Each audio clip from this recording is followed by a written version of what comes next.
Hi hello welcome to N9 media. బీజేపీకి 20 ప్రశ్నలు వేయాలని ఉంది. ఒకవేళ బీజేపీ వాళ్ళు కాకుండా మీకు తెలిసినా కానీ సమాధానం చెప్పండి. అయితే స్వయంగా మోదీయే ప్రెస్ కాన్ఫరెన్స్ పెట్టి వీటన్నింటికి సమాధానాలు చెప్తే వినాలని చెప్పేసి నాలాగానే చాలామంది కూడా ఎదురు చూస్తున్నారు అనుకుంటున్నా. ఫస్ట్ క్వశ్చన్ ఏంటంటే 100 స్మార్ట్ సిటీలు ఇస్తా అన్నాడు కదా, అవి ఎక్కడున్నాయి? ఇక రెండో క్వశ్చను నోట్ల రద్దుతోటి ఎవరికి లాభమైంది? ఉన్న ఫలంగా చేసిర్రు కదా. మూడో క్వశ్చన్ 15 లక్షలు ప్రతి ఒక్కరి ఖాతాలోకి వస్తే అన్నారు, జీరో అకౌంట్ ఓపెన్ చేయించారు. ఇంతకీ 15 లక్షలు ఎవరికి వంచారు? నాలుగో క్వశ్చను కాశ్మీర్లో ఎంతమంది పండితులకు పునరావాసం కల్పించారు? ఐదో క్వశ్చన్ బుల్లెట్ ట్రైన్స్ ఏమైపోయినాయి? ఆరో క్వశ్చను అధికారంలోకి వచ్చిన తర్వాత ఎన్ని కోట్ల ఉద్యోగాలు కల్పించారు? ఏడో క్వశ్చన్ జీడిపి పెరిగిందా తగ్గిందా? బ్లాక్ మనీ ఎప్పటి వరకు భారత్కు తిరిగి తెస్తారు? తొమ్మిదో క్వశ్చన్ రైతులకు రైతు చట్టాలు వద్దంటే బలవంతంగా ఎందుకు తెచ్చి మళ్ళీ రద్దు చేస్తున్నారు? 750 మంది రైతుల ప్రాణాలను ఎందుకని బలిగొన్నారు?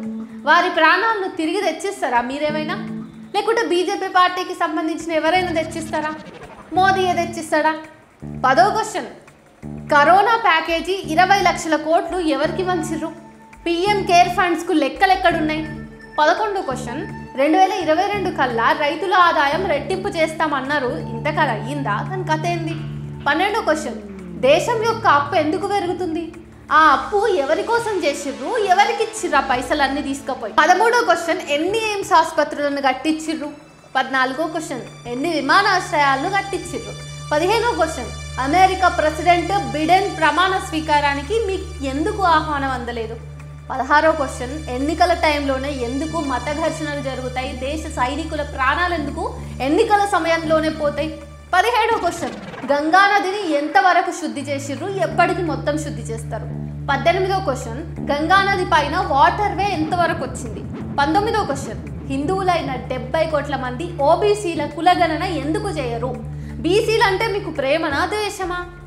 చివరిది అభివృద్ధి జరుగుంటే ఇన్ని ర్యాలీలు ఇంత ఖర్చు ఎందుకు చేస్తున్నట్టు? బీజేపీ హటావో దేశ్ బచావో అనే నినాదానికి 20 ప్రశ్నలు సరిపోవంటారా? కామెంట్ చేయండి.